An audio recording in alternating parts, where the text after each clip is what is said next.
Welcome back, guys, to the Black Millionaires podcast. I'm your host, James Hill, founder and CEO of Black Millionaires. And I'm the chaplain of the culture. All right, man. Hey, listen. Last episode, we got some good feedback. I appreciate y'all. Y'all always DMing us. Y'all always sending us different clips. And a couple people sent me this clip. I wasn't gonna talk about it, but I got once I get clips like 5 different angles, I'm like, okay, this is probably something people want to talk about it. But the New York Times put out a story. And it's about a 34-year-old woman who is demanding compensation from her ex-boyfriend after she accused him of wasting her prime childbearing years after dating for close to 10 years. She says that she put her career, it's not funny. She says that she put her career and goals on hold for him as soon as she was ready to start a family. He left her. She is demanding he pay for her fertility treatment so she can get pregnant by another man. Yeah, so he left her. Now, that's good context because 10 years she could have easily left him. Mm-hmm. So she was obviously in it for the long haul with this guy. Exactly, yes. And he probably left her for a younger girl. Or I definitely think so. Or, she got to about 33, 34 and started saying, hey. Yeah, started putting that pressure on him. Started putting that pressure on him. And he said, no. Yeah.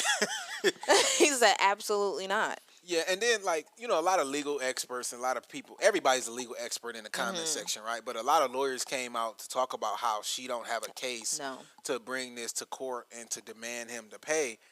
But it is one of those social things okay, now she's 34, 35. Is she going to be able to have kids? Is she going to be able to have that family? And she said in the clip, in the New York Times story, that she compromised her career and her goals. So she to be in this relationship. Yeah, she kind of took a back burner to support him in any way, or just to support the relationship. And ain't no telling. Maybe his business is taking off, his career is taking off. Ain't no telling why he left her. But now she's just basically saying she's left high and dry with without her goal. I feel her. I understand. She says, now I feel like these compromises have left me vulnerable, and she's seeking compensation. Yeah. I don't think she has a legal case. There's no such thing as, what they call it, moral money. Yeah. But if he's in this relationship and they're thinking that they're going to be in this relationship long term, then why wouldn't I want a family plan? Why wouldn't I want a future plan? Why wouldn't, And then as soon as those things start happening, oh, you know what? Never mind. Yeah, it's definitely tough, man, because that's messed up. This is what I would tell to women. A lot of people be saying I'm pro the man, I'm pro this. Oh, you're definitely the bros bro. I'm pro logic, and the reason people think I'm the bros bro is because nobody really comes and speaks up for men. Men just got to accept whatever happens to them. People always defending women. You defend the laws in America are built for women and children, to protect women and children. That's just how stuff. A man, they don't care. Because it's kind of the men wild, wild are west. A privileged class. Correct. Right. I'm not. That's why the protections are where they are. That's why the protections are where they are. But what I'm saying is, that don't mean men, don't nobody speak up for men, don't nobody advocate for men, don't nobody care what happens to men because of situations like this. Because as a man ascend in his career and in his age, he still have more options and flexibility to be 45 and go get with a 27, 28-year-old and move on. Now she's 34, that same guy that she wants can go get a 24-year-old girl. Right. And have all the things that she wanted. Yes. And he can still, because he's 38 years old, the article says. So he's 38 years old. He in his prime. He making money. He can wait another 5, 6, 7 years and have that family, have that future planning. And the body just doesn't work the same way when you're a woman. You do have prime years, and then you do have years where you're going to need a little bit of support, a little bit of science, and a lot of money. Hold on, didn't Janet Jackson just have a baby? She low support, low 47? science, and a lot of money. Well, yeah. There's no way that happened. Well, hold on now, because it's a lot of studies out here that's showing that women in their 40s are having more kids than teenagers. Not the first kids, though. That's not the first kid? No. It's easier to have a child when you're older, when you already have children. Okay. All right, I missed that. That's good context. I didn't know that. I didn't know that. And no, a lot of people don't know. So they sit here and they waste your childbearing years because their auntie done had a kid. Oh yeah, my aunt just had a kid. Yeah, but that's her fourth child. So that kind of makes sense though. Like the body's already primed. Yes, and, yes. Like, your body already knows. Yes, knows what to do. I've even heard some women will miscarry because their body is not used to different DNA for so long. So when you are in your 20s and things like that, like you don't have that same like just homogeneous nature for so long. Correct. Right. So once you have it longer, your body is like, what is this? Like, whose DNA is this? So it does become harder for a lot of reasons like that. I mean, much luck to this young lady. I mean, demanding the fertility is crazy though. Like, so you want me to pay for your fertility treatment, which is not cheap. That stuff is like $20,000, $30,000. Depending on how many sessions you need. Yeah. And then what we talked about offline, what if it's him? Like a lot of the fertility cloud goes on women automatically. It's a lot of men out here who have fertility issues. They're not eating right. They're smoking and drinking every day. They're drinking beer all day. Like you might need to lose 25, tone up, get in the gym, and get your testosterone up to be able to have a baby. Because it might not be her. It might be you. Because if you're sleeping with a woman for 10 years straight, and she don't even have a slip up, bro, your pullout game ain't that strong. So we gotta have some type. Maybe he was very intentional though. Maybe he used protection for a lot of those years. Maybe he really knew he didn't want children and just didn't let her in on it. You know what I mean? And that's the reality of the situation. You are taking a risk in a relationship. Like a relationship is a partnership and it comes with risk. You can be lied to. You can be scammed out your money. You can be, and these are things that you have to know going in. I don't think she's going to win because of the childbearing years, because of anything you knew about the childbearing years. Like you knew that this was coming up. So that pressure should have been applied at least around 28. You know, and then you should have had your exit date no matter what before he said. 30. Yeah, you should have had your exit date. There's no way you should have crossed 34 and like you don't have any type of, y'all don't have a baby or you don't have a ring. No. 10 years. There's that's nothing. kind of There's nothing. That's kind of a long time. Only way I would tell it, like if y'all met when y'all was 14, 15 and now y'all 25 and y'all 10 years. Then that makes sense. Then it kind of is like, all right, y'all grew up together, y'all became an adult, whatever. But like 24 to 34. You started at 24. Yeah. By 28. And he's older than her. And he's older than her, yes. Now, if he was 24 and she was 24, okay, because, you know, he got to get his career going. By 28. Right. You kind of know where you going, you know what I'm saying? Absolutely, because know where you gonna mind you, she would be 28, and that would make him, 32? 32. So, so that's where that pressure needs to apply. And then you always have to have your exit date, Ms. Mamas. What I will say is you might not sue for the moral obligation, but she might could sue for like pain, suffering, depression, anxiety, mental health. Well, I mean, he might be depressed too. We don't know if she was a good girlfriend, so let's not do that. I think she can. I think she can sue because Women now I can't have a too. child. Like, you can be a bad girlfriend. But I'll never be a mother. That affects my mental. I just think it's a better case. And you know what me and you talked about too. I think obviously science and childbearing, that's a real thing. Like. Women, when you're younger, you have a higher probability of having a healthy birth. Not just a birth, but just a healthy birth. See, that's the point people don't talk about people don't talk about that. But also, let's talk about the propaganda and the social part of it. Women nowadays have careers, they have degrees. They're not looked at as just somebody who just pop out a bunch of kids like they was in the 60s or the 70s. Yeah. So your birth mother.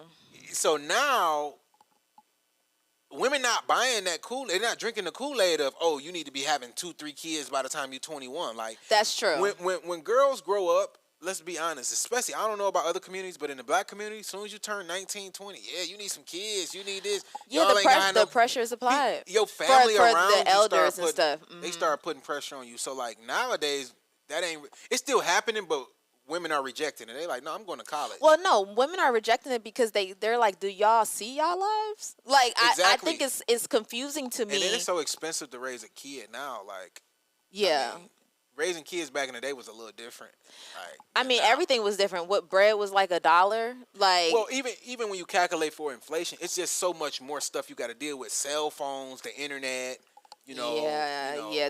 There's a lot of different factors. I mean, I will say there were different facets. I think we're taking it more seriously now because if you talk to Generation X when they were kids, they were the first kids like walking home by themselves, and they had like keys to their houses and stuff. But they were also the kids getting snatched up too. Like the reason why.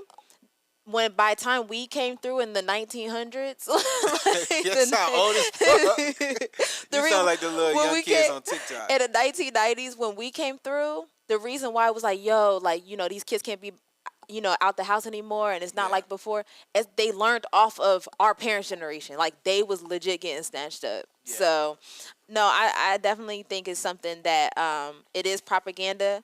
It's weird that they still believe it because it's like, sis. It didn't work for you. I'm not sure if you see what's going on, but you could barely make ends meet. Yeah, it's definitely a tough situation. But do you watch?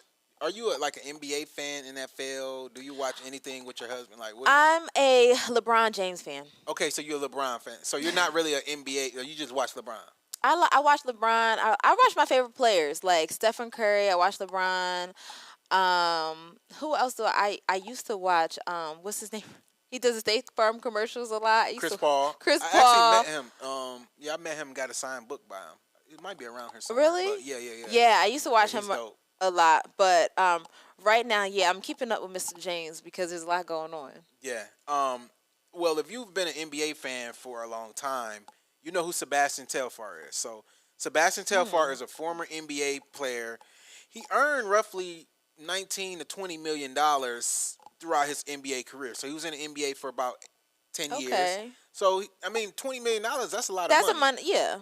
He was a role player for sure. And he revealed in a new documentary that he is broke, and through a combination of legal issues, financial setbacks, and a divorce, he now has been forced to move back to the projects, and he's living in the hood. He's documenting all of this.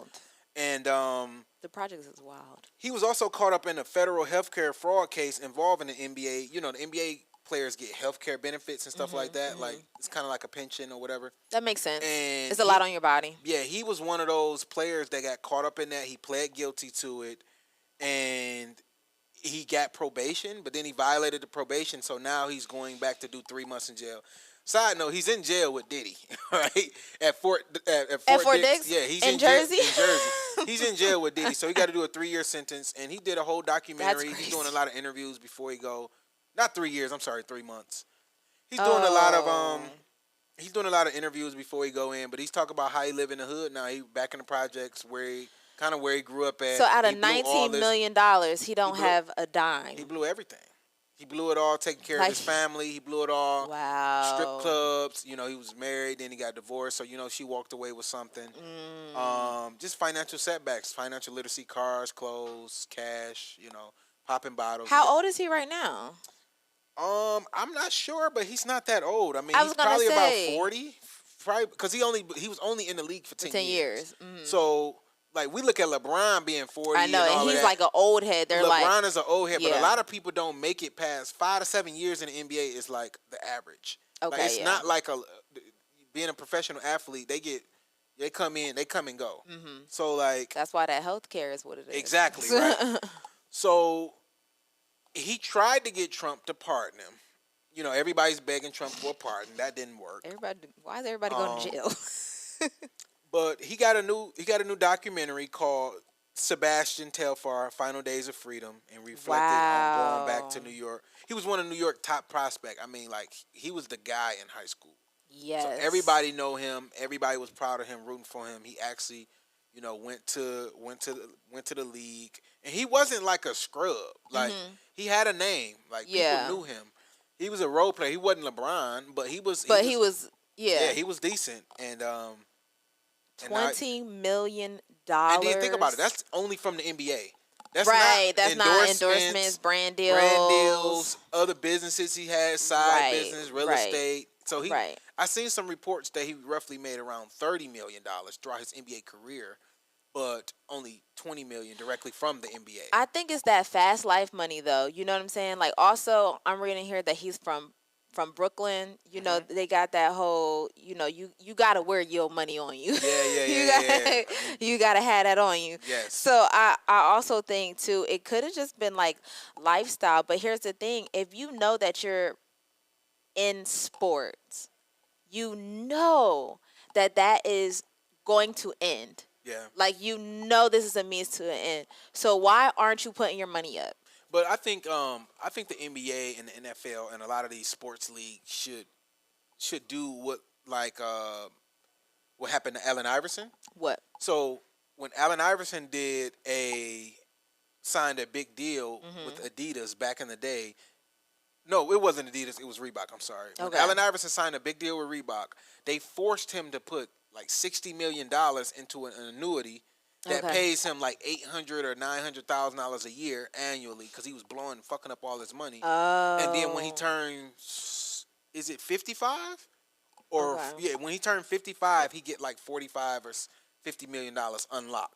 So they made him because they was like, him, and he went broke. Like you look like you about to. He used to play for the Pistons.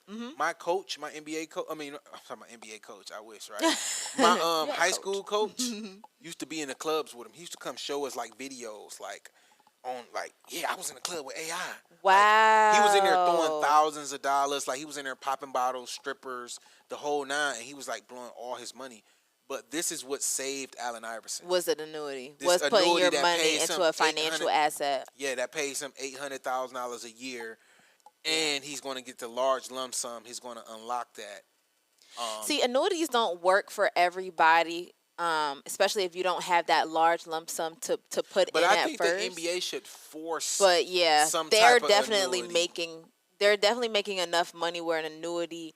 If you don't know what annuity is, it's a financial asset that if you have enough money, the payoff is substantial. Yeah. But you have to have enough money. Because the money is going to be earning money, and then it's paying you basically like a dividend every year. And that's what that literally saved Allen Iverson, because if not, he would have been just one of those stories out here. But broke. The projects, though, the projects is crazy. That means you ain't got nothing. I mean, that means you don't have nothing, bro. I mean, you're like making less than $100,000 a year. No, like that. The projects is less than like $60,000. I know, but I'm just saying for him in general, like he still probably got some of the bad habits and the stuff he had. So even if he making $250,000 a year, he could probably only afford to live in the projects because his credit probably bowed. You see what I'm saying? Like. Like you can't get an apartment somewhere.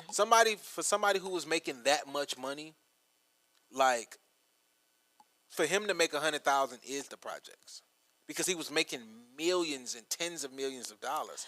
That's a lot of money. But we're not talking about figurative projects, right? We're actually talking about the brick building. No, like the hood. Yeah, like he's like in the documentary. He like walking through the hood, like at the court playing back, like he's like in the hood. Wow. You know what? But shout out to Sebastian, because you know what type of humbling that is. I think I would just like probably live with my mom or a cousin, but no, he went down to the project. He signed his name, Sebastian Telfair. He said, "I need an apartment." That's probably hard to live with your people because you took care of them, and now you broke. They don't even care about you no more. You didn't. When you was up, you took care of everybody, and now you broke. They like, man, I ain't rocking with you no more. You don't think he could have couch surfed? Or who knows if he did? Probably did. You know, because like, let's say, let me give you an example.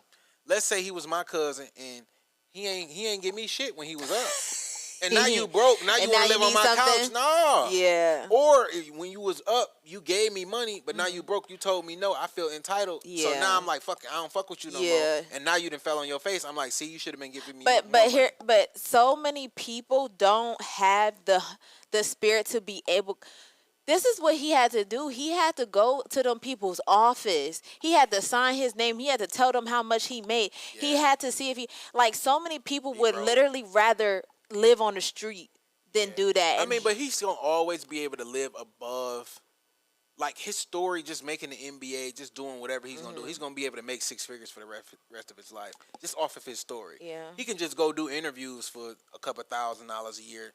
Like, interviews on money management, especially these kids getting NIL deals and stuff. Like, he could literally go do speaking engagements and tell them his story about how he went broke and I'm living in the projects, and he's going to be able to make money off of that. He can write a book That's true. I mean, he doing a documentary. The book is good. I think the documentary is good. I think the interviews is interviews. Is he can have his own podcast. Because a lot of people want to pay you in just like in platform. Like a lot of people want to pay you in like you get to be on the platform. So you know what I mean? So I think we just did a story about that. Like you want to pay me in an interview?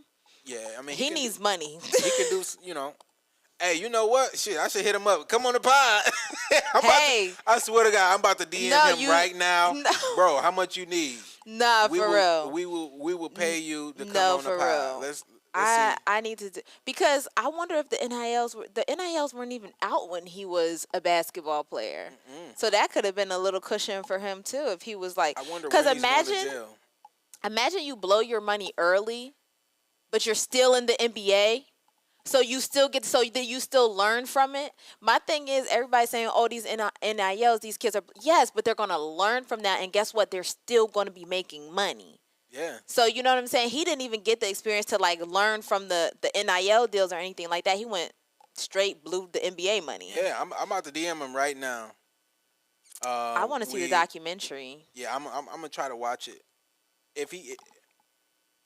Bro, how much you need? If you in the projects, my dude, like you how much? Like we'll pay for your flight. I was gonna say get you down here just to hear your story, man. And you about to go to jail? Like, come on, bro. Like, yeah, that's crazy. Yeah, no, that's definitely crazy. I mean, it's a lot of our community isn't exposed to financial literacy, and that's just one story that it went bad and he went to the NBA. But this is a story that's a lot more relatable to a lot of people who listen to this because we are entrepreneurs. So a lot of people know that hair care products, skincare products are really good for e-commerce based businesses and entrepreneurs because it's direct to consumer. And like our skin type, our hair type being black, it's niche. It's niche, so you got to cater to it. A lot of these big brands, Dove, all these big companies, they're not catering to us. Yeah. So they say they do and then they don't. Yeah, they just put a black face. They might, do a brand deal with one of these influencers or somebody, but they're not really catering to us. Now, this young lady, she's actually not from America. She's based out of the UK, but I feel like this is still because people be like so surprised when it's other black people elsewhere. Like they think black people are just in America and Africa. But her name is Ama Amo-Agyei. I don't know. I'm gonna just call her Amaya. So she founded this brand called Plantmade with her husband Travis Hill. Shout out to he might be my peoples. You know what I'm saying? Right. And her brother Fred. Okay. So it's three people. They founded this brand during the pandemic. 2020. $100. Wild time. 100 pounds, which is like $120, $130. Right. Their money is in pounds, so we're gonna be talking in USD, but their money is in pounds. So and a pound is worth more. So it is. So $100 is probably like 130 pounds or 120 pounds. Whatever. Okay. But she started out with just like $120. At 29, she got laid off during the pandemic, just like everybody else. Yeah. Who got laid off because these jobs don't care about nobody. And then over the next 5 years, she built her brand Plantmade. It was actually called something else. It was called like Planta, but then she got sued by the vegan brand. Yes, Planta. I was going to say yes. And then she switched it to Plantmade. She got over that hump, and it was going viral all over online. So she got over 340,000 followers, which is huge for a hair care brand. It is. Like that's influencer celebrity type status. Like, like that's huge.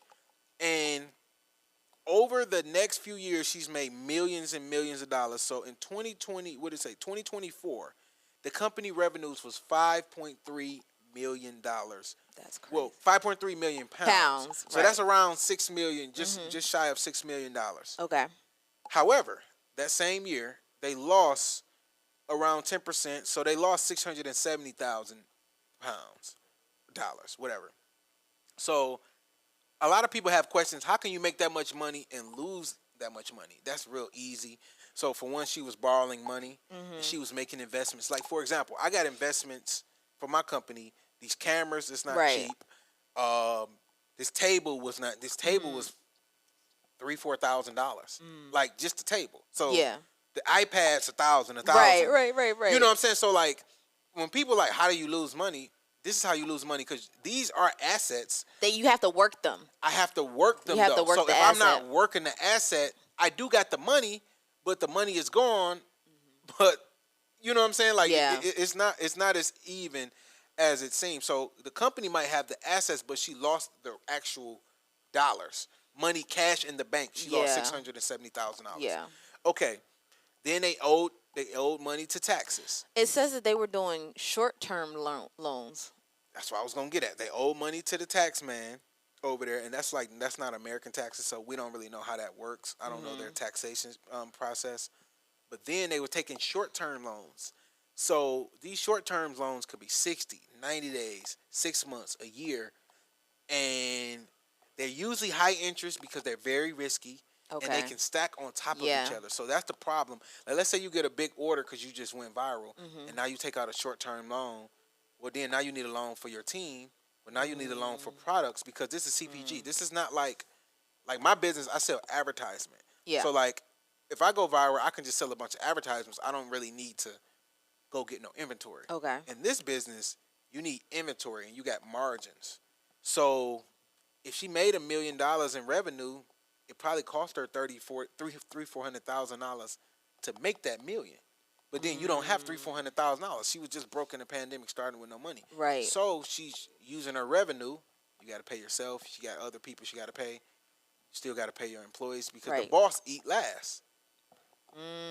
Taking these short-term loans. I was going to say that adds up to 1.8 million pounds, which is $2 million. See, that's what I was going to say. I understand that you need capital. Yes. But I don't know if a small business needs a loan.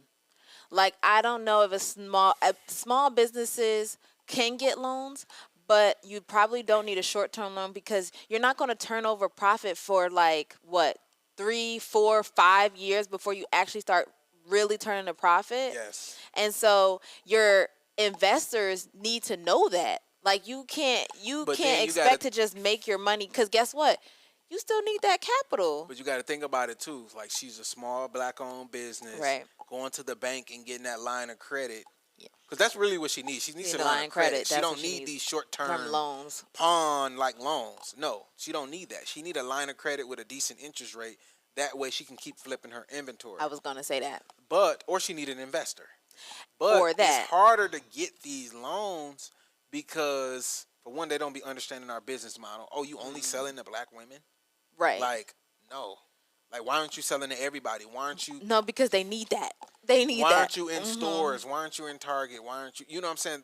So the loans keep adding up, and it became $1.8 million or $2 million. And then now, these short-term loans, they're going to call your note. They're going to say, okay, for sure, we're not giving you that $100,000 line of credit or loan anymore. We're not giving you. And then it added up. So it was multiple creditors. It was right? It was like 3 or 4. So they owed $305,000 to HM Revenue and Customs in unpaid taxes. So that's $300,000 in taxes. So we're at $1.5 million now. Then they own a Swedish fintech firm, $433,000. All right. Okay. And then they owe $1.3 million to banks and other financial institutions. So all of that total, they owe around $2 million. And somebody bought the company, right? Somebody came and bought the company. So a private investor, he's kind of like a private equity. Like in America, we call it private equity, right? So he came and bought the company. And he only bought it for like 30,000 pounds. Like, that's what they walked away with. No, so you bought $30,000, and he paid $30,000 like via auction or whatever. But it also comes with the debt. So when you're buying a business, you're buying the assets and the debt. So like foreclosing on the house. Like, you buy all the liens that's on the house. Correct. And Correct. So now, like, you can't just buy a foreclosed home and then not pay the taxes. Right. You know right. So you got to go pay the. You got to go pay the taxes. You got to go pay the other financial institutions. Now, you might be able to negotiate with them and say, "Hey, I owe you $350. Can I give you $250? Yeah. Just call it a L." Yeah. A lot of those banks will take it because if not, they're not gonna get nothing. So he walked in, bought up the company, and he was actually working with the founders, trying to trying to work with them. Trying to keep kind of like an Uncle Nearest thing, like yeah. But Uncle Nearest is times 100 because they owe 100 million versus she owing 1.8. But yes, it's the same situation. Same situation. Like I want to work with you. We're gonna get the all your cash flow problems aligned. We're gonna keep you as the face, kind of, because we need that marketing. We need that face. That's what's selling the brand. Yes. And that's why it's kind of like a catch-22, because you don't necessarily want to have your face to have to sell the brand, because then it's like it's always going to rely on you and it's not going to be self-sustainable. It's called key man. But also it kind of works in your favor when someone else comes and tries to buy, but they need you. Yeah. Like they need you to keep the money. So it's called it's called key man risk, and what that means is like for example, a company that has huge key man risk is like Tesla. Because so much of it is based off of Elon Musk. So if something happens to Elon Musk, he step away. Just like he just held the whole board hostage and said, if y'all don't give me $1 trillion pay package, then I'm going to leave. And they know if he leave, it's still a valuable company, but it's probably going to drop probably 40, because 30, he has 40, fans. 50%. Yes, he's had like he super has, fans. Yeah, I was going to say, and he has has a lot fans. of super fans that have pension funds that got hundreds of millions and billions of dollars tied into him. So that has key man risk. Amazon at one point had key man risk with Jeff Bezos, but Jeff Bezos stepped away. He's not the CEO. Yeah. He's just a chairman. So that reduced the key man risk because Amazon still has a lot of business. I think Amazon is one of those companies who created a lane for themselves. Yeah. So I think that helps too. I don't really need Jeff Bezos to be almost like Apple, when Apple was like Steve Jobs. Yeah. It's cool that he's there, but now I identify with the phone and the usage of the phone. But before then, when it was kind of a startup and it was new, then you needed him. Needed. That's why Apple, when they let Steve Jobs go, they had to call him back because all the investors start selling out. People start buying them products. Engineers start leaving because it's not just about what key man risk. It's not just about the customers. It's also about a lot of people believe in you and your vision. Right. So if people stop believing in the founder,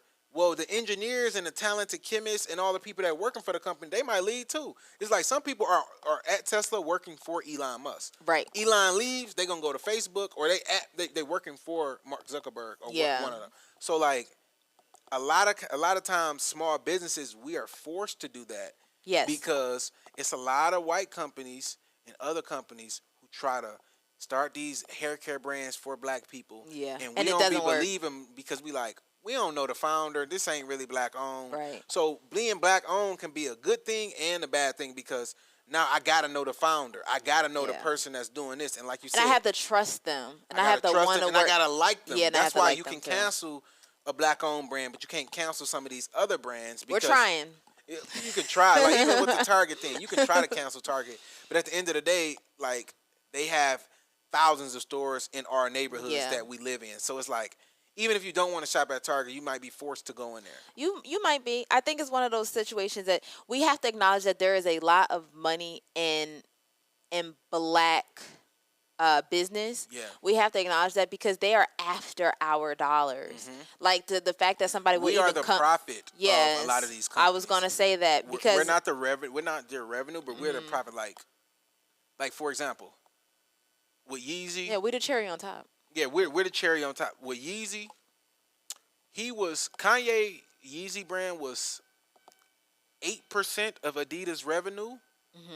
But it was 80% of their profit. I was going to say that. So when Kanye left, their revenue was still there, but their margins are very thin on a lot of the stuff they sell. Most of their stuff they sell to like teams, or they like sell to like cheaper Adidas. Like they don't have. They was their premium line. Right. Yeezy was their premium line. He was 80% of their profit. Only 8% of their revenue. He was the profit. Right. So that's why he thought he was untouchable. Yeah, that's why because he felt like, well, greed was going to rule them, and I can say what I want because they're going to be greedy enough to sit put. And they showed him like, no, actually, like we have investors, we have backers, we have. See, the other thing about profit, the other thing about business is it's interdependent. People don't really. They're like, why are you doing this or why are you doing that? people have a board of investors Yeah. that they have to appease. They have other corporate interests that they have to appease. Like it's politics. Business is not just business. It's exactly. it's definitely politics.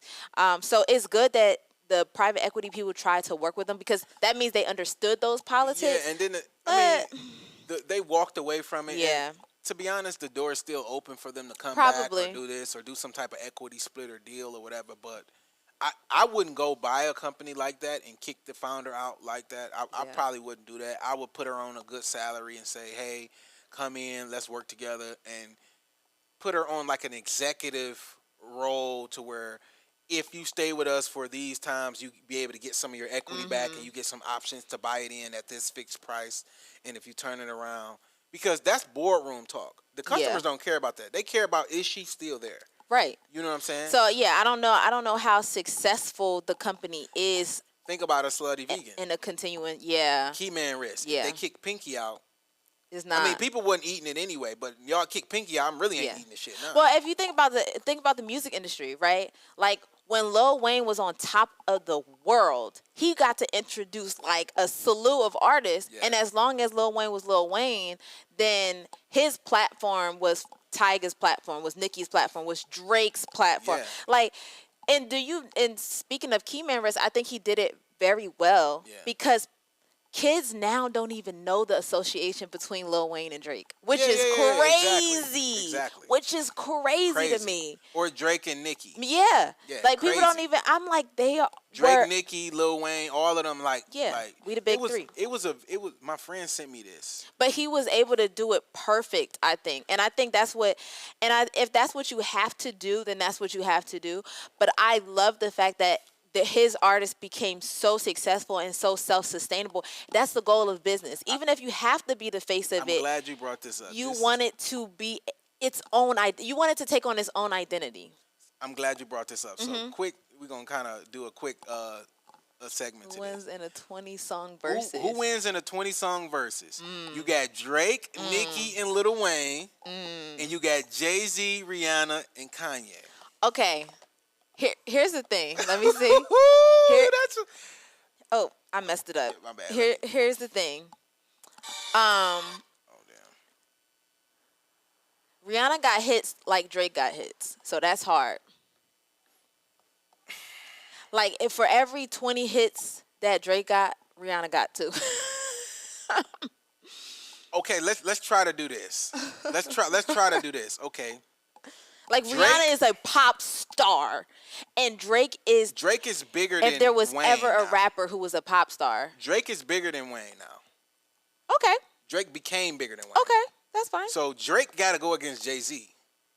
No. Yeah. Wayne has to go against Jay. Drake has to go against Rihanna, and Nicki has to go against Kanye. Here's my reasoning. Now remember, the question is who wins in a 20-song versus, okay? Lil Wayne, Nicki, Drake, Jay-Z, Kanye, Rihanna. Here's my reasoning behind that. When you go pop is not fair, right? Like pop is that wide range fan base. I almost want to put Nicki there, but she doesn't have as many like pop bops as Drake. Like Drake had when he went Hotline Bling, he went crazy. Even with God's Plan, even with Rihanna and Drake are going to have those type of bops. I keep saying bots with that type of fan base. The reason why I say that Jay-Z still has to go against Wayne is because they both still hip hop. Yes, they both had it. Exactly. Well, then Jay-Z beats Wayne. I don't know. I was just listening to Fireman the other day. I'm not gonna lie. All right, here's the thing about Jay-Z. Jay-Z never was the hottest in the game. He was always like number 2 or 3. If you think about it, Jay-Z he's just the most consistent, and he has the most longevity. Because at one point Wayne was the hottest. And at one point, Kanye was the That's hottest. what I'm saying. At one point, 50 Cent was the hottest. Yes. At one point, Biggie was the hottest. Yes. At one point, Tupac was the hottest. Jay-Z was never Jay-Z the was always hottest. in the shadows, like, I'm number 2, number 3. Chart-wise, maybe. But I think, to your point, as far as, like, hip-hop, there are going to be some hip-hop heads that's, like, who are always going to say no to Black Album or Blueprint. It's always between them. It's either... But, like Drake, for example, at one point, Drake was the hottest, period. It wasn't no There question. wasn't no, yeah. And then at one point, like, Kanye was the hottest, period. Like, when he dropped that fucking... No, his first album. His debut album. And he got the Grammy for it. He won the Grammy. Like, yes. I guess we'll never know. From 2007 to 2009, Wayne was on every remix and every song for 2 years straight. So, yeah. I don't know. But we don't want to make this a hip-hop conversation. That's a good segment. I was gonna say that's really good for, again, people taking on their own identities. You know, so I do and hope rid of that key man risk, because that key man risk, if it's only up to you, then you want your company to have its own. Company. Yes. So I'm glad the door is still open. Do you know who the door is closed for? Brene Kennard. If you don't know who Brene is, she has just gotten sued. So there is a TikTok influencer by the name of Akira, and sues her ex-best friend. This was her best friend, Brene Kennard, for sleeping with her husband, and has been awarded $1.75 million by a North Carolina judge. Now, I know that you didn't know that you could sue for an illicit affair. Right. However, there are 7 states where you can sue. Okay. That's Hawaii, Illinois, Mississippi, New Mexico, North Carolina, South Dakota, and Utah. So if you're in one of those states, hey, tighten up, get them DMs cleared out. Like, if you and somebody DMs and you know they married, like you because this sets a precedent I think you can get this type of money. With this, and what we talked about is, it's not that they just had an affair. Because if you just have an affair with a married woman or a married man, you can have that argument that, hey, they didn't wear their ring around me, or they told me they were separated, or I didn't know that they were married, or whatever. Y'all was doing TikToks together. Right. You knew this person was married, and her primary business was doing the TikToks with her husband's marital TikToks and content. So now that's why the jury seen that and said, for one, you was nasty, sleeping with your best friend husband. 2, no, seriously, there were videos, there were text messages. Yes. There was illicit videos. There were illicit text messages. And then she represented herself. And so the ex-best friend represented herself in court. She did not have a lawyer. She did her own opening and closing statements. And a superior court judge ordered that she pay $1.5 million. So this is how the $1.75 million is broken up. Okay. So it's $1.5 million for alienation of affection, and $250,000 for criminal conversations. And if you don't know what criminal conversations is, it's a legal term for having sex with someone's spouse. It's literally called criminal. I think it's a criminal act, but criminal conversation. And now we're in a space where, you know, the jury deliberated for all of 50 minutes, which means they knew. Yeah, they already knew. They were convinced. And that just kind of goes to show you that people do not like this type of stuff. Like, even though it goes on a lot, though. But that's what I'm saying. And the part of the story that we didn't tell the audience is that Brene, the ex-best friend of Akira, they were best friends, but they were both married. Wow. So she's probably about to get divorced. Brene's husband or ex-husband was cousins with Tim, the Akira's husband. So this is all like not only did you sleep with your best friend's husband, you also slept with your husband's cousin. Yes. You a nasty mother. You a nasty mother. Okay, but here's the other thing. Brene's side is this. Brene's side is that we used to date in high school.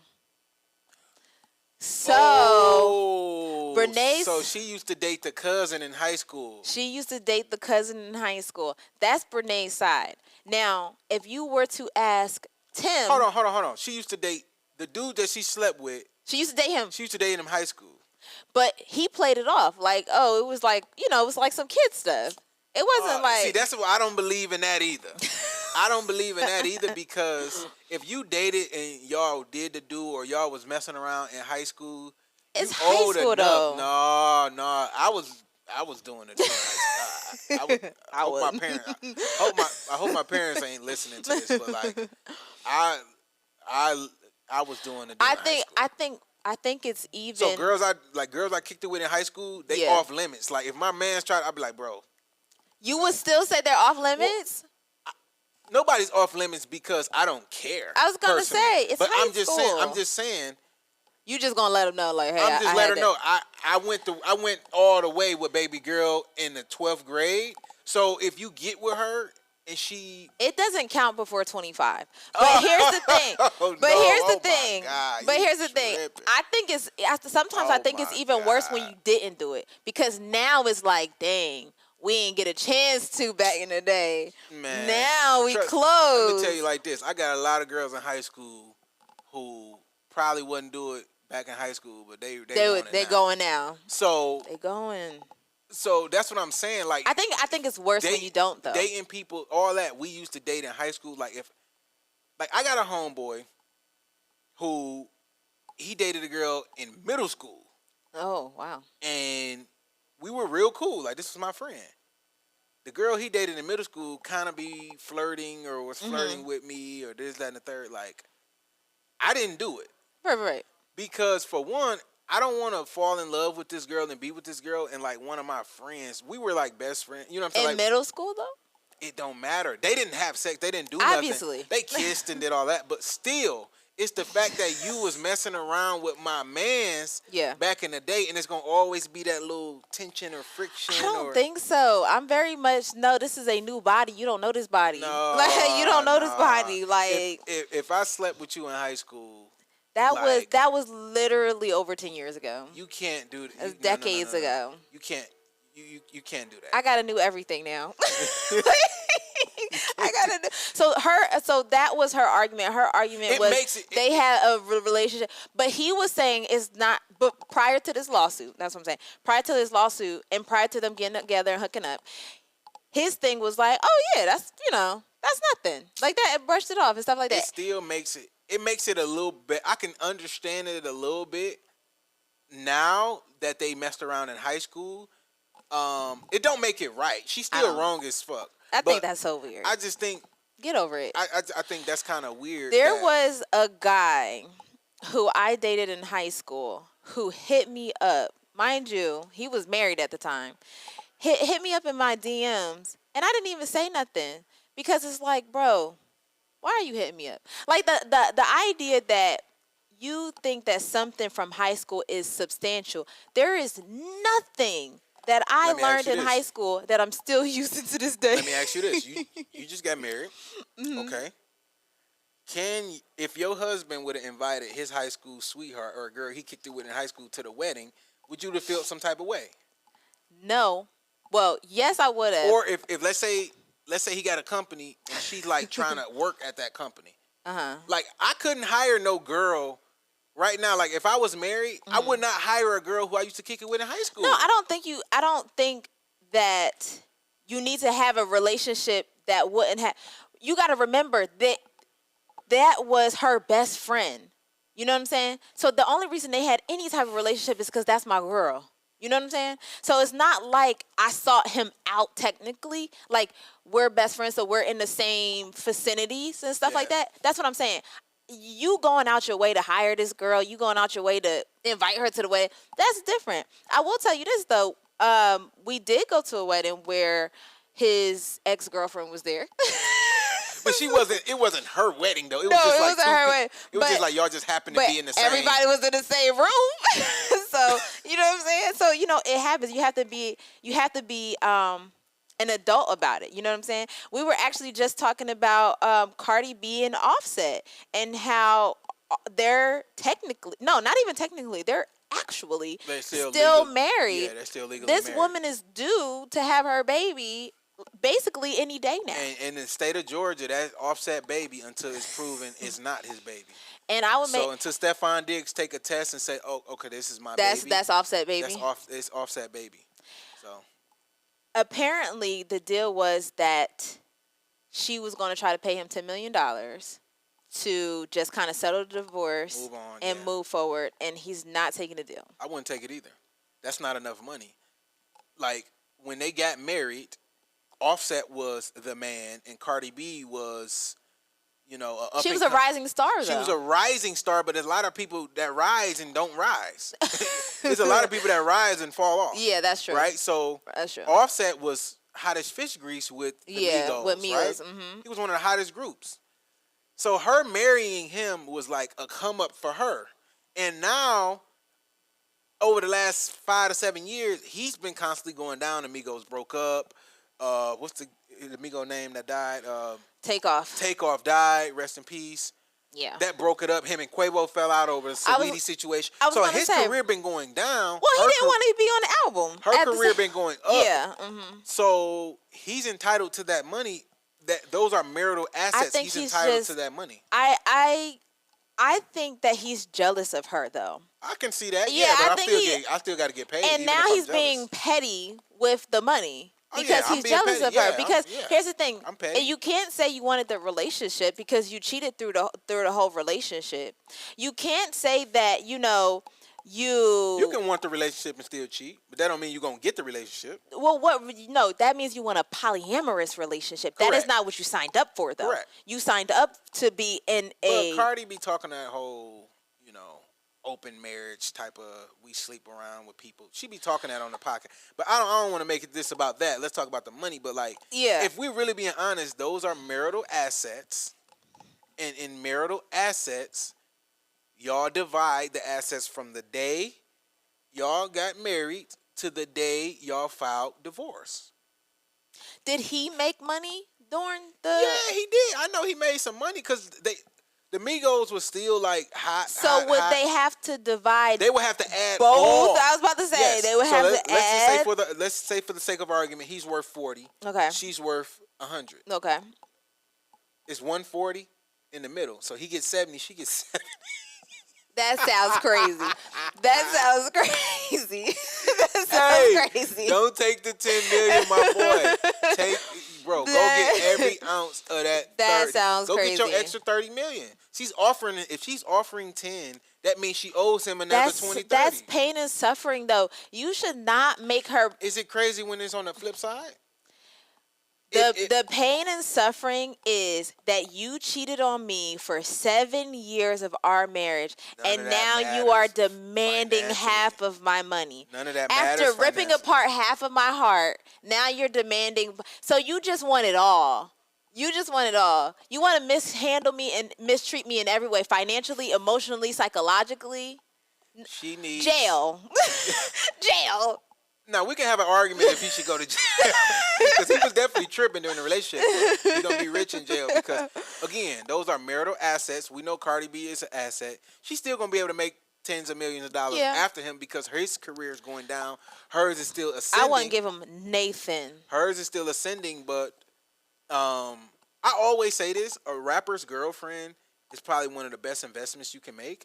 Because the rapper's girlfriends always probably end up making more than the rapper. Because rappers be falling off. They need to rap. They need to rap. She just gonna be the next girl. Look at Ari. She done dated 4 different rappers or athletes. She dated G Herbo. She started out with Moneybag. Yeah. She dated Javante for a minute. I didn't know that. She dated Javante somewhere in between there? Before Moneybag. Okay. Yeah, they dated for and then he was putting his hands on her, he be Javante violent. Yeah.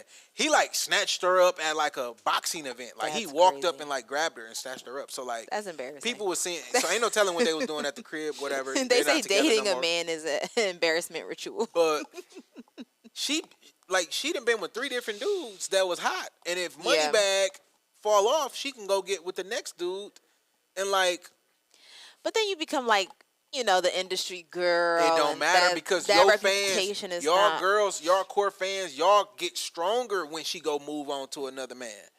Men, if you move like think about this: Lil Baby and Jada Waiter.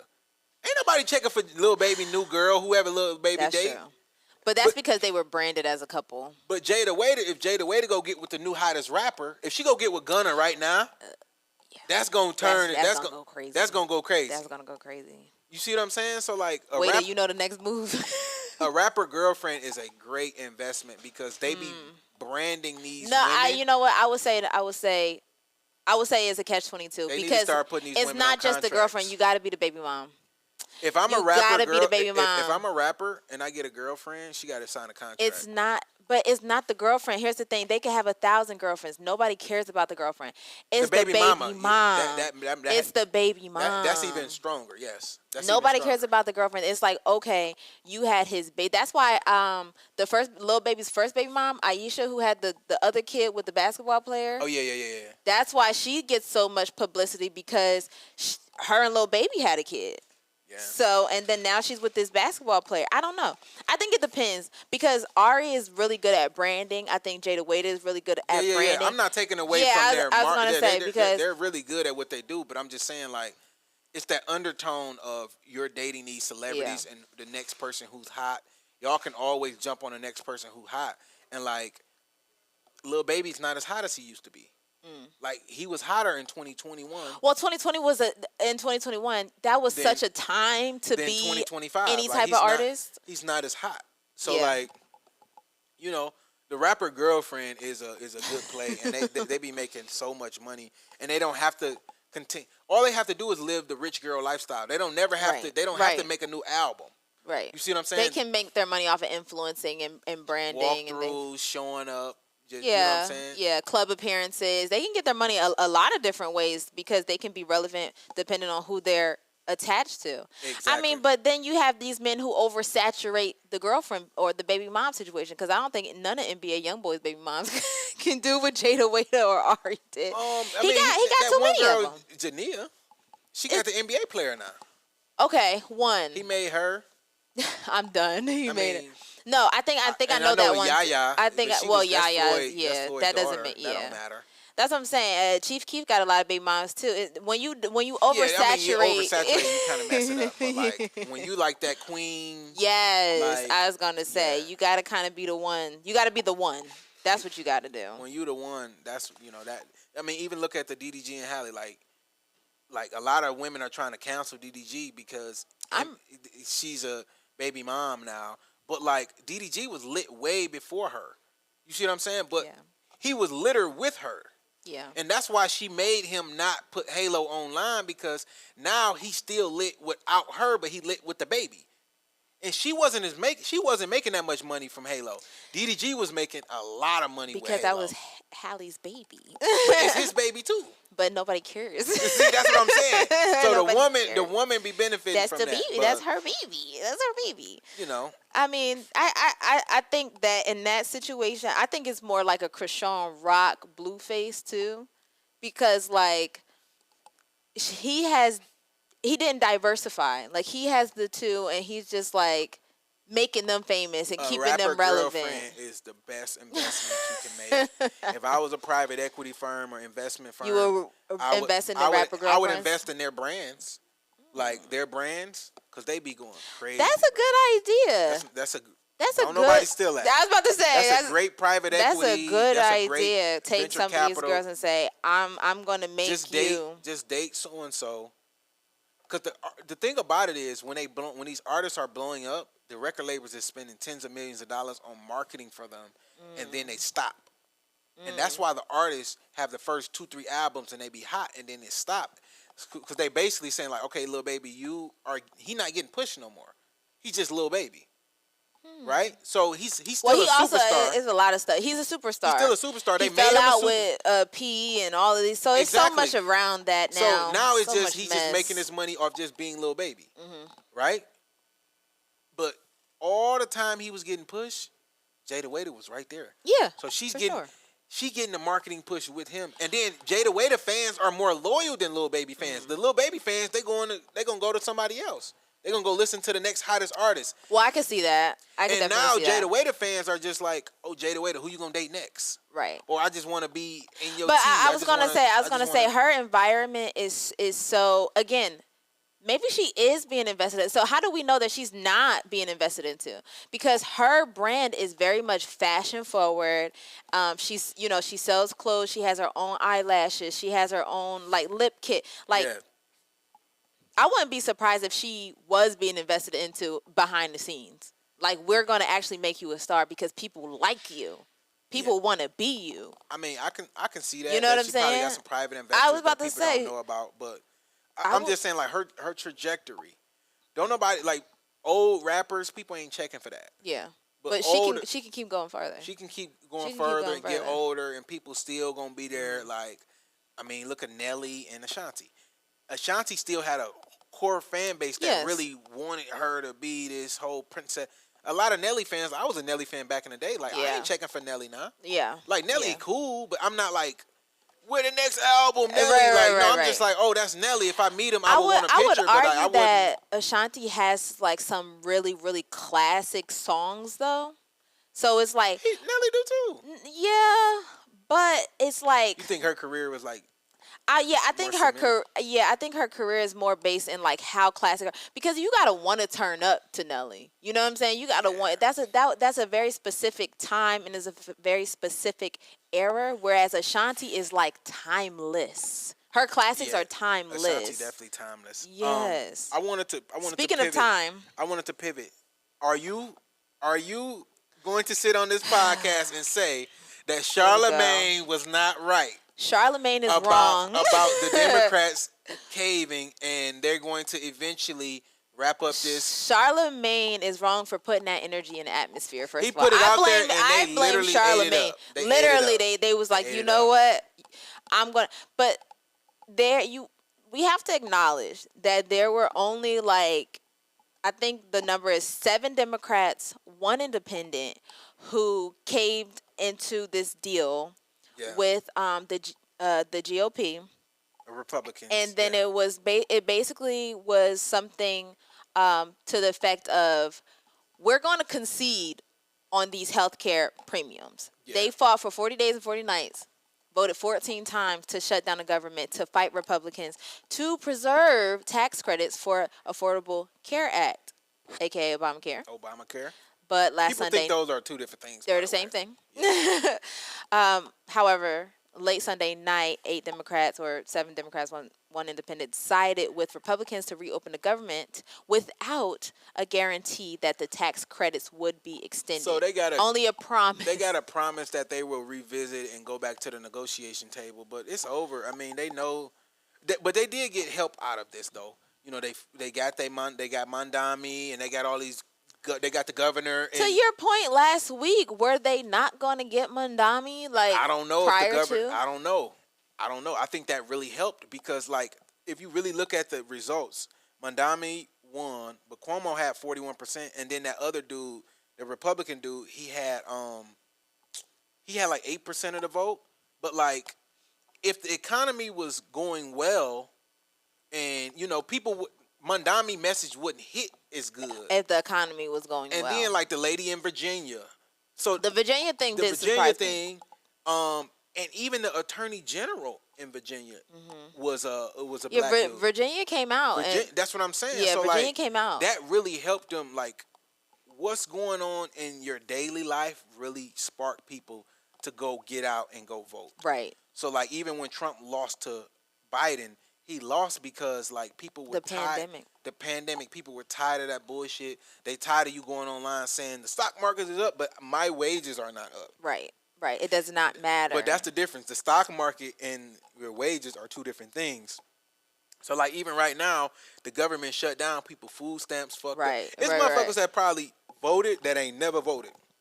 But right. Especially in your local elections, people are like, Trump trying to take my food stamps, bruh. I'm going to vote. Who do I need to vote for? Where's the polls? Where do I sign And then money? they're not gonna do no research. They're just gonna look. Who do I need to vote for? I need to no, vote for Mandami. All right, you're voting against something instead. You know what I'm saying? You're not voting for Mandami. You're voting against Cuomo. All this other. Yeah, because Cuomo represents traditional ways. He's a part of a political empire. I think his dad had did politics too. Yeah, his dad was a governor of New York or some shit like that. He was the governor of New York at one point. Yeah, his dad was I believe so. So it was like a Daddy Bush, Baby Bush kind of thing, but for the government. Correct. I mean, for the governor.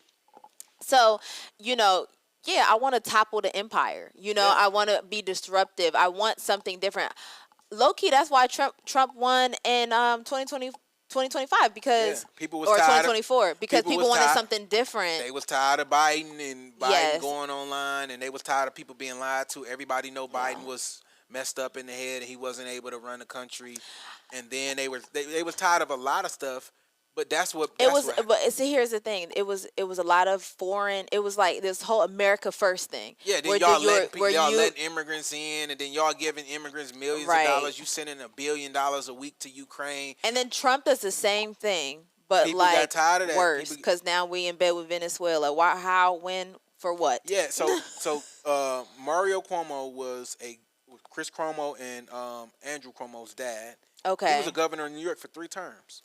Wow. In 1982, Toppling all the way up until 1994. Wow. Yes. Yeah. So yeah, they were tired of that. This is political royalty almost. Exactly. They were tired of that. People were tired of that tradition. And again, I don't think people really believed what Mandami was saying, but they believe well, I know he ain't gonna do shit for us. So at least he gonna try. At least he's saying he gonna try. Yeah. That's why people was interested in it. So.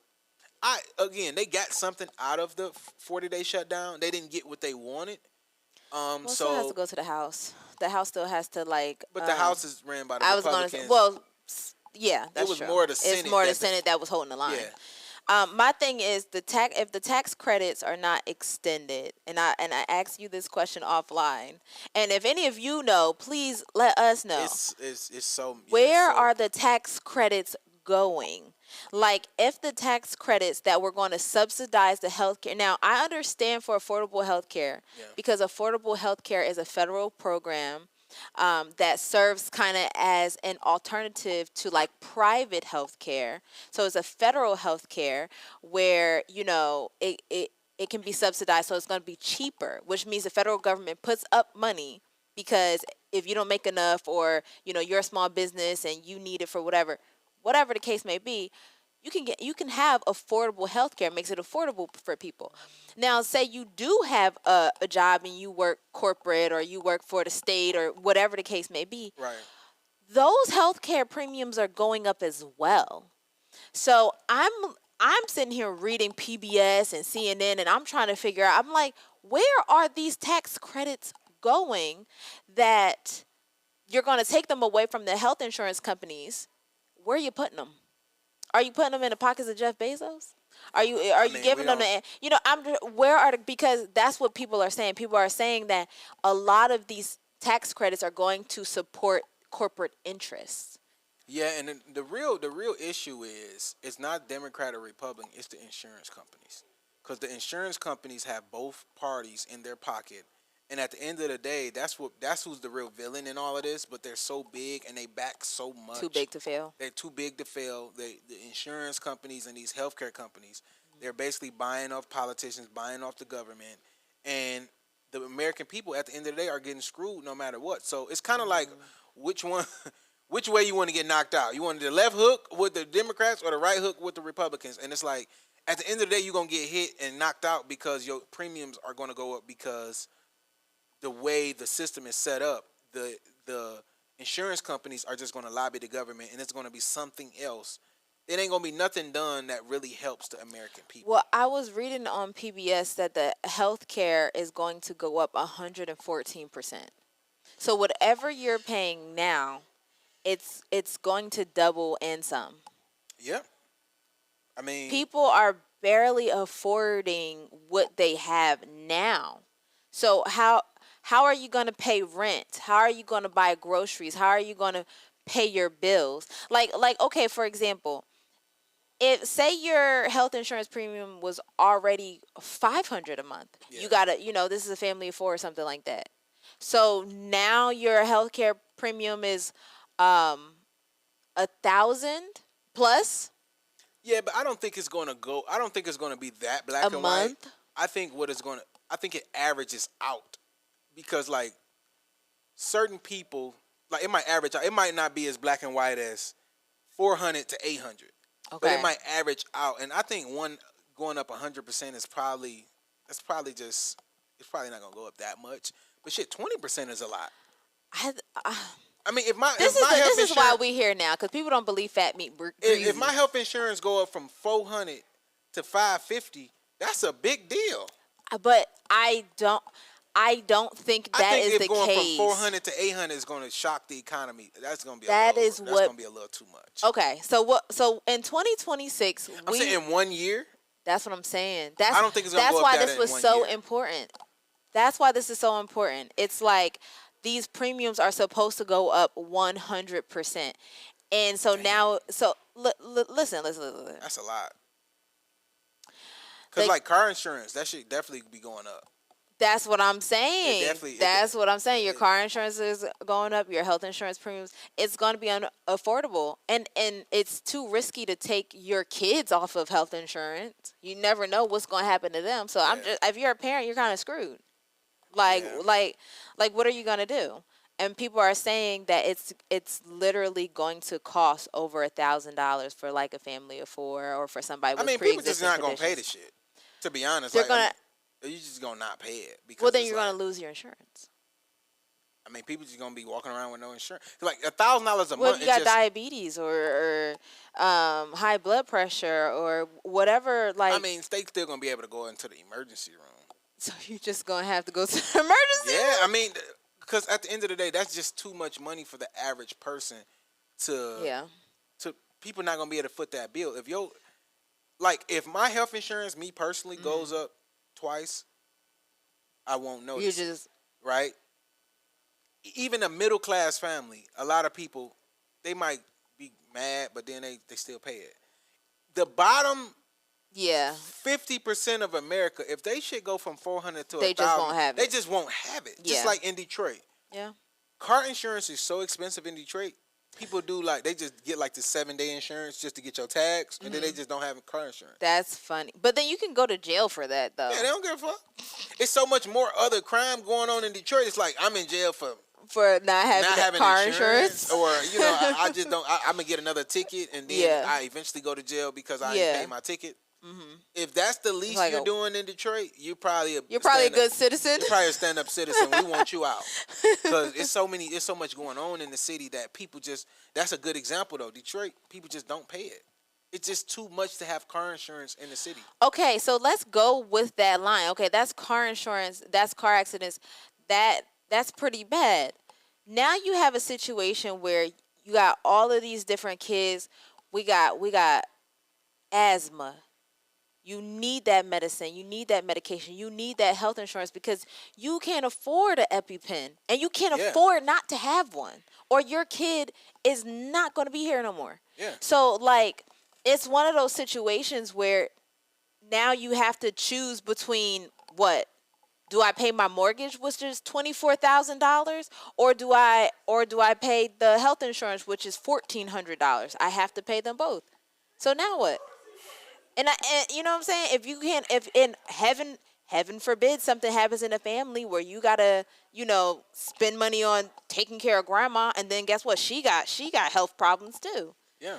So people have special needs, and I'm just telling you, based off of my experience growing up in the city in Detroit, if it gets too much, people just not going to pay it. Because it's one of those. But it's going to devastate folks. Is what I'm saying. It's yes, one of those you're expenses. Right. It's one of those expenses that you feel like you're getting ripped off every single day until you actually. And then you need it. And then once you need it, you're like, damn, I should have had me some health insurance. But I have my cousin got 4 kids with his wife, and all the babies go to the doctors all the time. Yeah. that example of their like not to put their business out there, but that's their mortgage. Like they're paying like $24,000 or $26,000. They got 4 kids. Yeah. They cannot afford these health insurance premiums to double whatever they're paying now. I don't know what it is. Yeah. But I know they can't afford for it to, but they also like what I'm saying is it is just important as a roof over their head. Like it's their child's livelihood. Yes. The one is always going to the hospital with asthma and they got to get the steroids in the lungs and the things. And then the other one is always having stomach problems. And then the other one always having teeth problems. They got one healthy child.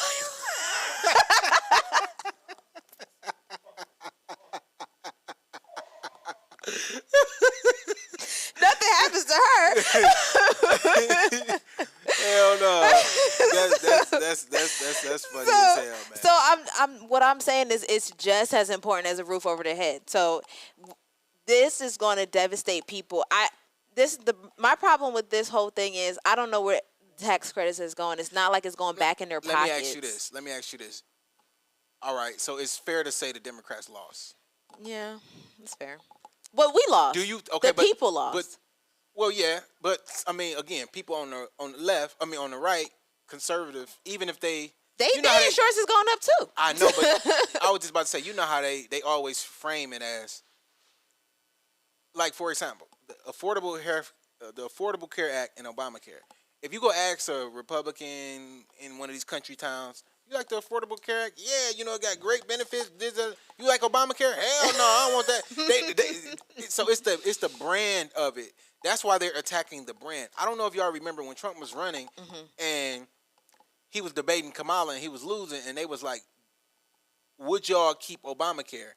He said no, she said yes, and then they pressed him and was like, okay, so what's your plan to replace it? And then he just couldn't answer, and then they pressed him again, and he was like, I have like a partial plan, but I don't have a real plan. Concepts of a plan. I got concepts of a plan. That was exactly what he said. And that's the issue. It's not the actual execution of the plan. I mean, it's not perfect, but it's the name. It's the Obamacare. And they're just basically attacking Obama. So if You're they can saying rebrand that is a it, strategy so that they can make it fail, so they can say it doesn't work. then they rebrand it as the Trump this or whatever. Just like the stimulus check that was passed by Congress, but Trump wouldn't sign off on it until it had his name on it. But Trump. Like then Biden sent out stimmies too, and he didn't get no credit for that. He didn't brand it though, so it was still the Trump check, even though Biden. It was still the Trump check. When you got my people in the hood, when they say I got the Trump stimmy. Biden sent out just as many stimmies, if not more. But, bro, this is what I'm trying to tell you. Trump is a master marketer, and he know how to. The Democrats just are bad at marketing. So they might do stuff for the people, quote unquote, but if you can't market it, we can't be this stupid in America, though. Oh no, yes we cannot people be reading on 4th grade level. We cannot be this dumb. We stupid. Can't afford to. We literally cannot afford to be this dumb because for the GOP to quite literally manufacture a problem and then want to swoop in and fix it before midterms is crazy. But that's the Trump playbook anyway, though. Like, think about it. Like, so with the public service student loan stuff, he tied that up in the courts with Biden. They stopped Biden from doing the student loan stuff. Right. But Biden was doing certain stuff. He was forgiven some things. He got executive order. So what Trump did is he tied this stuff up. And it was getting stopped. It was getting paused. And then now he's in office. Now he dismantled the Board of Education. Now he's in office. And what'd he do? Come out. President Trump cancels X amount of student loans, and it's marketed good. So everybody like, yes, Trump did this. Yes, he did this. But really, it was tied up with Biden. Right. And all the parties do it, but the Democrats, they're just not good at rebranding and repackaging something and remarketing it. They're just not good at it. That's why Trump can come in and take credit for a lot of stuff that people do. He came in and took credit for the economy that Barack Obama had. Yes, he came in and took credit for the 2-3 years of runway of a. Yeah, so that's what I'm saying. And then drove it into the ground, and then really blamed it on Biden. But if you perception is reality in a lot of That's this. what I'm saying. When it comes to voting, we can't be superficial. When it comes to voting, perception is reality. So if I'm a Republican and I'm looking at this, I'm looking at all these headlines of what Trump is quote unquote doing for me. This is why these people feel like he's doing something for them, because it might be branded and repackaged. Just let me give you another example. Trump cut out the soybean deal with China. Yeah. And then the 2-3 months, farmers, the American farmers, 2-3 months later, he just did a press release talking about they did $1 trillion deal with China on soybeans. So if I'm a farmer, I'm like, I want Trump in office because he's doing good for us. That's I don't know. I think if you're a farmer, you remember that you know what I'm saying. But you just want to kiss his ass, whoever's in office right now. What have you done for me lately? Don't nobody care about what Biden did. I don't care about what Biden did. I want to know what Trump doing for people. So this is the issue that Democrats have. But okay, it's like Microsoft. As an intellectual, it's very hard to ride the wave of substantiating a government, whether Democrat or Republican. It's like Microsoft that works in this way. It's like Microsoft selling you all these computers with Microsoft Word and all of this on there. Mm-hmm. And then a virus come and now they selling you antivirus. Right. Y'all know y'all can solve the problem right here. But they want to sell it to you. Why would I solve you the problem when I can sell you and repackage the problem? That is how a lot of business work. Like I always say I wish I could just pay for one haircut that lasts for a year. I literally would pay $1,000. What haircut would that be? That's a pill. I wish I could do that, but no. A barber wants to constantly keep cutting my hair because it's constant revenue coming in. So that's how a lot of these companies and politicians do. Is they create a problem, repackage it, and then send it out to you. Because but that's what I'm saying. It's self-interested. There is interested in their party. You're supposed to be a public servant. No. You're supposed to serve the public. But I understand that that's not how it works. But what we have to do better as the American people, you and I are both culpable. We have to do better at reading through the smoke and saying we can't accept this system anymore. But I think we sit in a position of privilege to even be able to say that.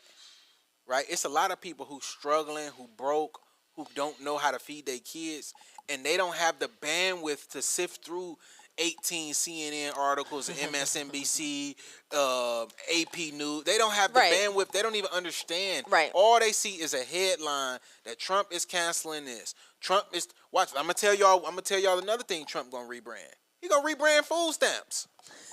He gonna rebrand. He gonna come in. I'm bringing everybody. And they're gonna be better than the old EBT. They're gonna be better than the old EBT.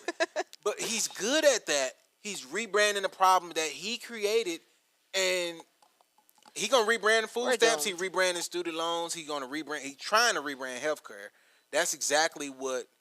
That's the goal. What he wants to do is privatize these things so that he can put his people in place. I can see that. And manage where the money goes for these things. I can see that. Because breaking them and saying, oh, they don't work, we need to privatize this. Oh, let me call my buddy here. Let me call my buddy there. Because now it's private interest. Now we can do whatever we want with education. Now we can choose who we educate and choose who we don't educate. And we're not bound by the Constitution anymore because it's a private entity. It's a private entity. So we can discriminate because, that was the first things they took away. We don't need non-discrimination. We need more.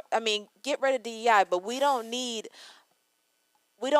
to be bound by whether we should discriminate or not with government contracts. That was one of the first strike throughs that he did. No, I get it. I think the issue that I have with Democrats is a lot of Democrats want to live in a world how they want it to be. And when you're working with somebody as sporadic as a Donald Trump, you got to learn how to work. There is no working with Donald Trump. It is. Just like even the black community. I think the black community can get the most out of somebody like a Donald Trump because all you got to do is say, oh, he's the best president, he's good, and he'll pass something or he'll fuck around and do something for you just because, like, he's like a kid. Like, you know how kids, you can like just... you give them a lollipop. Yeah, you give them a lollipop. And, oh, you're my favorite uncle. You're my best friend. You're my best friend. That's how kids do. Yes. Like, oh, you let them see your iPad one time and they see you, hey, can I see your iPad again? The sacrifice is too much. It's too much. Also, I want to acknowledge that black people already tried that. Black people already tried to be white. It doesn't work. You're still black. When did they try? I don't remember. When black people, when every time you see a black person, you know, they had on like a bow tie, a nice dress, pressed hair. Nothing's wrong with that. But, you know, they still beat them to death. They still raped them. They still pillaged. They still burnt their communities. It didn't matter how well dressed they were. It didn't matter that they didn't play their loud music. It didn't matter that they wasn't wearing baggy pants. It didn't matter that these people were educated and going to college. None of it mattered. You know what only mattered is their skin color. I don't think that was true then. I don't think it's true now. So try it again. No. I'm saying I don't think it's true now. I think black people were oppressed in the 50s and the 40s and the 30s and the 20s for just being black. Keep going. Now, oppressed forever. Now, they don't just oppress you for being black. It's 17 other things they oppress you with, and then it just happened that you black. Like, they oppress you by not educating you and underfunding your schools. They oppress you by underfunding your neighbor. Though. No, I'm saying you're never going to be. Here's the thing. It ain't about being white. It's about being successful. But it is about being white because here's the thing. I don't think so. Here's the thing.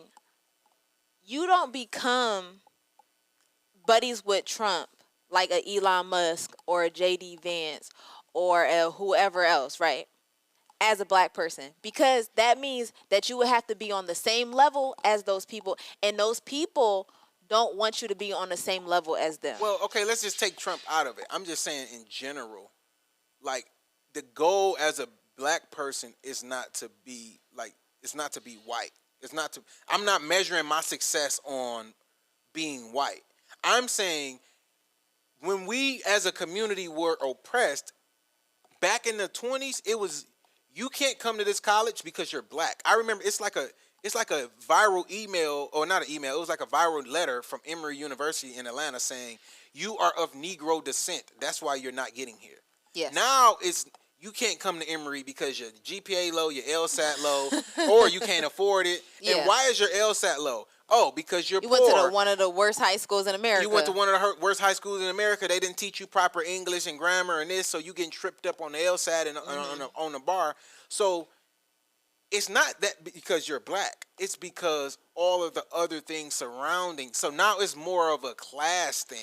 It's more classism is more apparent now in America than being just black. What we have to acknowledge, and we would be naive not to acknowledge this, is that the further up in class that you go in America, the more white you have to be. The more clean cut you have to be. But clean cut and white, they're not synonymous though. Clean cut and white are not equal. The clean cut in America. You should be clean cut as a black person living in black communities. You shouldn't be walking around looking crazy. But American society doesn't look at locks as clean cut, no matter how neat they are. So that's what I'm saying. The higher you go, the more you got to keep your hair cut. The higher you go, you should always keep your hair cut. But I'm saying the more it's like it does not matter that we have a niche hair. I'm 31. Mm-hmm. When dudes be grown with braids, I be like, bro, you need to cut that shit. Here we go. Like, bro, you need to cut that. You need to cut your hair, bro. So, like with the cornrows to the back, I be like, all right. So bro. Nipsey Hussle couldn't have cornrows to the back. That was childish. I'm not gonna say it was childish. It looked nice, but it looked nice.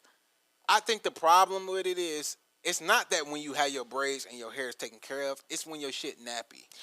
For us, but not for them. That's what I'm saying. There are kids who go to private schools who have to cut their hair, even though it's nice. Lost in the Supreme Court. He just I was gonna say, even though it's nice, even though it's pulled back, it's their policy. It's not clean cut because it's not what they look at as clean cut. What we look at as clean is clean. But if you got on something clean, but it's Afro print. It's real bright and it's not. Then it's like, no, you can't come to the country club with me wearing that. What are you talking about? I get what you mean. The higher class you go, the more white it is. I talked to this girl I was dating in college, and like she was getting mentored by this lady, and one day we were like walking to lunch, and she ran into the lady, and I had on like a suit, like I was looking good. Yeah, I'm thinking I'm feeling good, and she was like, in so many words, she said the professional way of like, don't go into that interview or don't go into this thinking you're like thinking just because you clean cut like you white basically. And I'm just like, what the fuck? I got on a suit and some slacks and some like I got on a tie. But just know you black. But what she did her whole dissertation on the idea of professionalism is racist because when professional standards were set, black people were not looked at as equal. So we never had a say-so in what professionalism is, which is why black women, when they come and wear their hair a certain way, is deemed as unprofessional. So I understand that. I'm not being naive to that context. Yeah, I was gonna say I'm not being naive to that. Even some accents are deemed as unprofessional. The more Southern accents are deemed as Trini accents, Jamaican accents, Haitian accents, Bohemian accents. But let me ask you this. Accents. Let me ask you this. But not UK. That's cool. You could get a job if you got an English accent. You're hiring for a job, and somebody come in with a hoodie on. What do you say? What job am I hiring for? Any job. You're hiring for a job. Okay. I feel like you should show up at any job. You shouldn't show up just because I'm gonna be a banker. I was about to say. If I'm gonna be a banker, I'm gonna show up a certain way. But if I'm just gonna be in customer service, I'm gonna show up halfway. No, I would show up in the same suit. It depends. If somebody showed up in a hoodie. And they're like a warehouse worker. That's like strike one. But let me see. I would still be open to seeing the resume because it's like, okay, well, what you got? I'm open to being surprised. I'm open to being surprised. I think the only reason you would be open and open to that is because you know how racist people look at young black kids, especially black boys walking around with hoodies on. Even if a white boy came in with a hoodie, I would be like, and deeming them as YNs, like, oh, this is he's unprofessional. He could be one of the smartest motherfuckers. I was gonna say, I wanna see the resume. Exactly, but like my friend walked into a club or a bar, and they was like, he had on a like a cardigan, but we had a hoodie under it, and it was like, you gotta take that hoodie off, and he like this fresh. What you like talking damn, about? but they made him take his hoodie off and walk to the car because. They know if they say no hoodies, a certain type of people won't come to that establishment. So I'm trying to keep the riffraff out. I understand the context of what the woman was trying to communicate to me. Like, oh, just because you got those clothes on and you are deemed as acceptable, it does not to certain rooms. Yeah. Don't.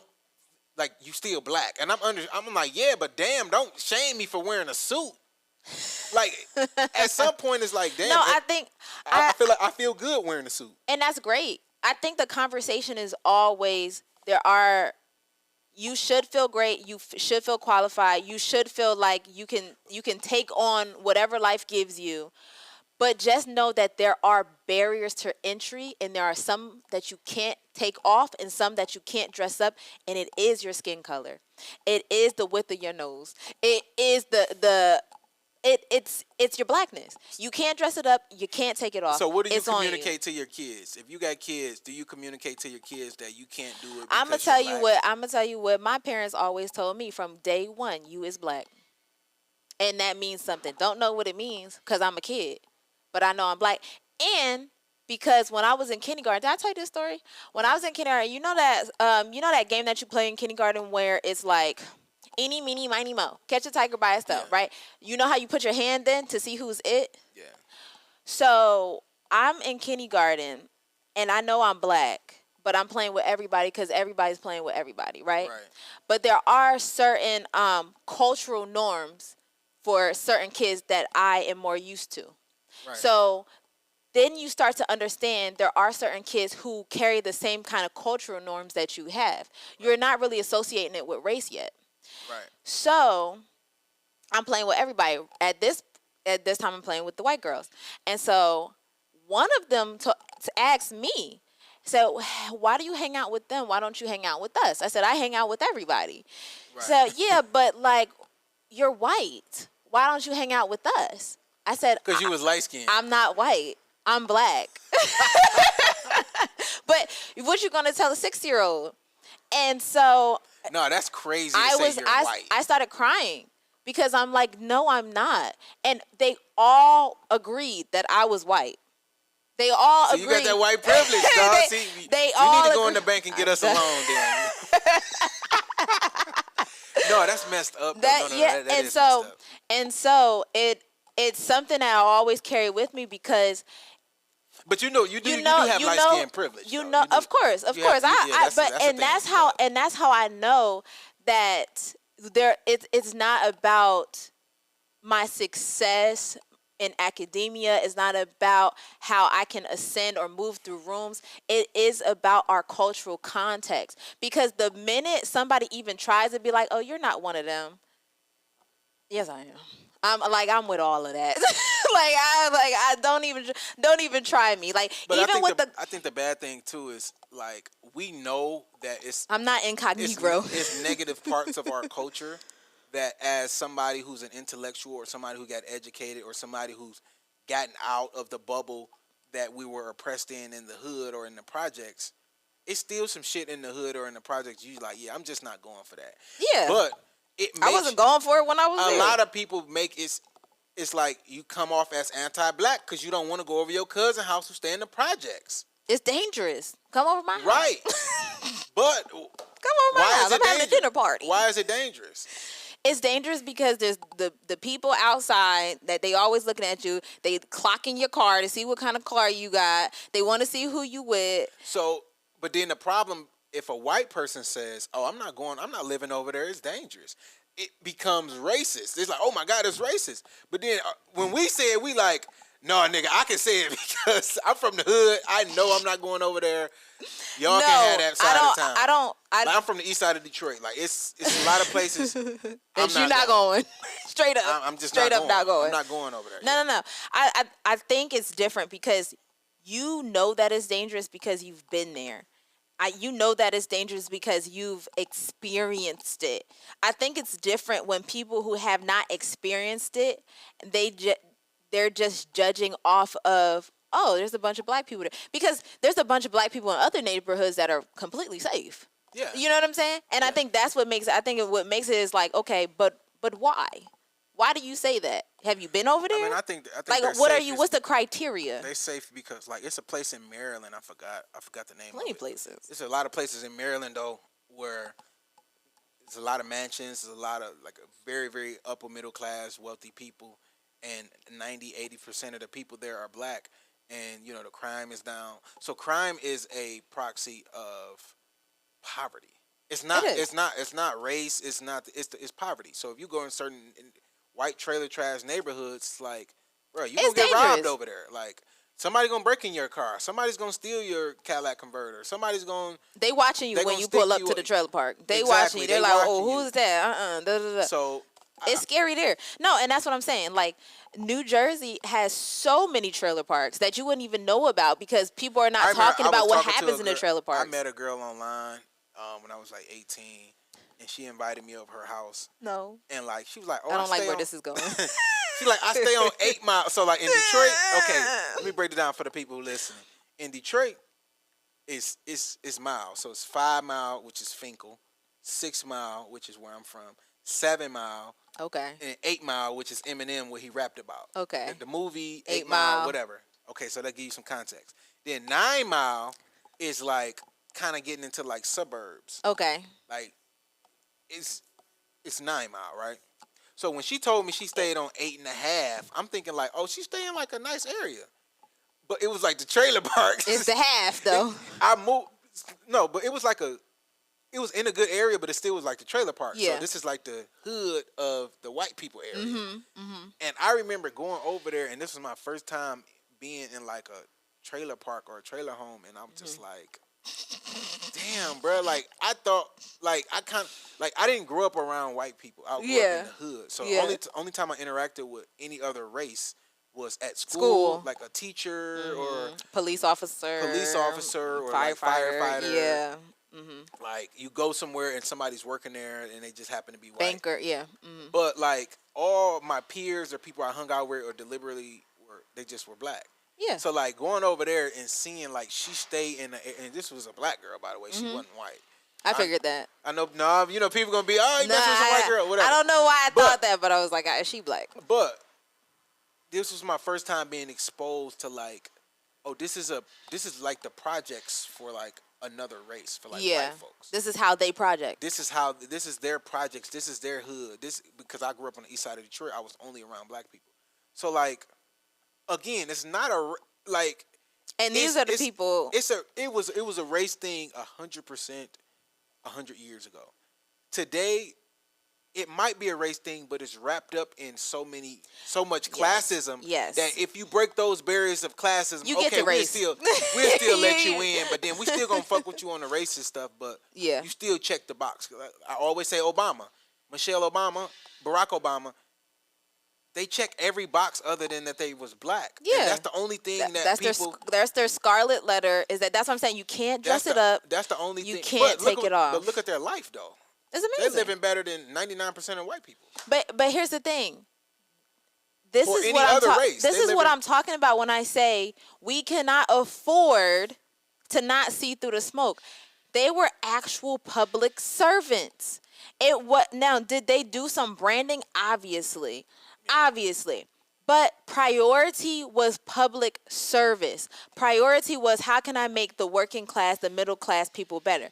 Not how can I serve myself so that I can make sure the next election is blue or make sure that, my name gets, coveted to my fan group or to my, and that's what I'm saying. And to your point about the people who live in the projects and the trailer parks and stuff like that, they are the people who are going to not have health insurance. They're the people who are going to opt out if they haven't already. But they're already the most marginalized in society. They already eat the worst. They already don't. You know what I'm saying? If I'm rich and I don't got health insurance, I'll be all right because I can go work out. I can go do this. So I might not have as many health issues. That's but what if you're poor and you come from a lower class community, you are the person that really need the health care because you're going to be going in and out, like you said, you're going to be going in and out of the hospitals. You're going to be the one with the chronic disease.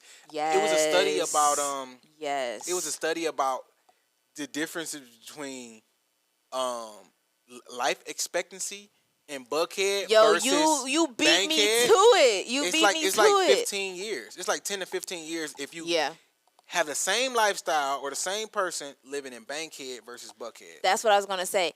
James, we are not just talking about business. We are not a business with the health insurance. We're not just talking about politics with Trump. We are actually talking about life and death. We're actually talking about the difference in somebody living to be someone's grandfather or grandmother. No, that's a fact. You know what I'm saying? We're talking about generations. 10 to 15 years is a long time. That's the difference between